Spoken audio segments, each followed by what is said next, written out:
একবার এক সিংহের শরীর থেকে দুর্গন্ধ বের হচ্ছিল। সেই সিংহ তার সামনে থাকা একটা হরিণকে জিজ্ঞেস করলো, এই বেটা, দেখ তো আমার শরীর থেকে দুর্গন্ধ বের হয় কিনা। সেই হরিণ বলল, মহারাজ, সত্যিই তো আপনার শরীর থেকে প্রচন্ড দুর্গন্ধ বের হচ্ছে। হরিণের এই কথা শোনা মাত্রই সিংহের মাথা গরম হয়ে গেল।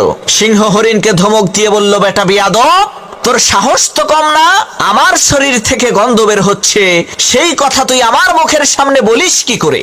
এক থাবা দিয়ে হরিণের ঘাড় মটকে হরিণকে খেয়ে ফেললো। এরপর সেই সিংহ এক বান্দরকে জিজ্ঞেস করলো, ওই বান্দর, বলতো আমার শরীর থেকে দুর্গন্ধ বের হয় কিনা।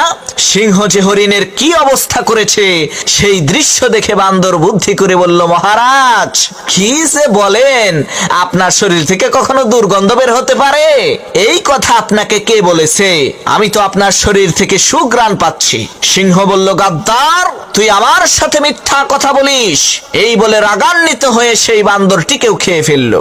এরপর সেই সিংহ এক শিয়ালকে জিজ্ঞেস করলো, এই শিয়াল, তুই বলতো আমার শরীর থেকে দুর্গন্ধ বের হচ্ছে কিনা।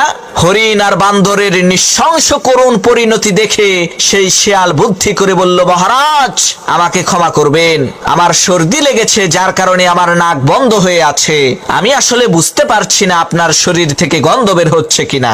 তখন সেই সিংহ শিয়ালকে কিছুই করলো না। প্রিয় বন্ধুরা, এটা কোনো সিংহ আর শিয়ালের গল্প নয়, এটা আমাদের সমাজের বাস্তবতা।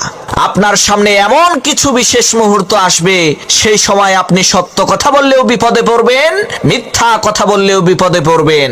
এর চাইতে বরং চুপ থাকবেন, কারণ চুপ থাকলেই নাজাত পাবেন।